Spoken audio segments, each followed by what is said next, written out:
ગાંધીનગર જિલ્લા પંચાયત, તાલુકા પંચાયત અને નગરપાલિકાની સ્થાનિક સ્વરાજની ચૂંટણીને લઈ જિલ્લા પોલીસ વડાએ કડક સુરક્ષા વ્યવસ્થાની જાહેરાત કરી. જિલ્લામાં શાંતિપૂર્ણ મતદાન થાય તે માટે 1500 પોલીસ કર્મચારીઓ, 150 ઉચ્ચ અધિકારીઓ, પીઆઈ, ડીવાયએસપી, એસપી અને 1000 જીઆરડી હોમગાર્ડના જવાનો મેદાને ઉતર્યા. ચૂંટણી પ્રક્રિયાને પારદર્શક બનાવવા 210 સંવેદનશીલ મથકો પર વધારાનો બંદોબસ્ત ગોઠવવામાં આવ્યો.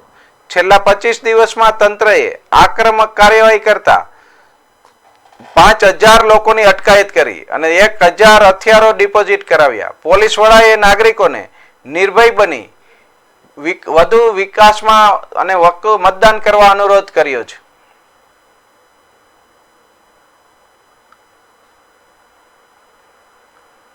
ગાંધીનગર જિલ્લા પંચાયત, ગાંધીનગરના અલગ અલગ તાલુકા પંચાયત અને અલગ અલગ નગરપાલિકા ઇલેક્શનમાં લગભગ 1500થી વધારે પોલીસ કર્મચારી, 150 પોલીસ અધિકારી અને 1000ની આસપાસ હોમગાર્ડ અને જીઆરડી તૈનાત રહેશે.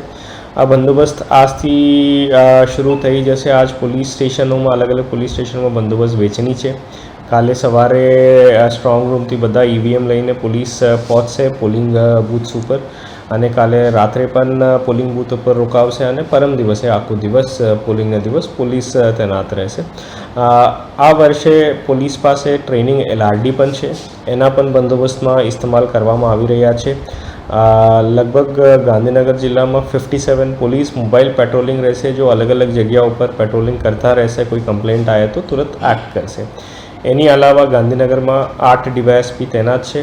અલગ અલગ પોલીસ સ્ટેશન વિસ્તારમાં 8 ડીવાયએસપી ફરજ બજાવશે. એની સાથે સાથે મારે એલઆઈબી, એલસીબી, એસઓજી અલગ અલગ પોલીસ સ્ટેશનમાં રહીને તમામ ઇલેક્શન સારી રીતે થઈ જાય, સરળ રીતે સ્મૂથલી થઈ જાય, પીસફુલી પતી જાય, એની માટે મહેનત કરશે.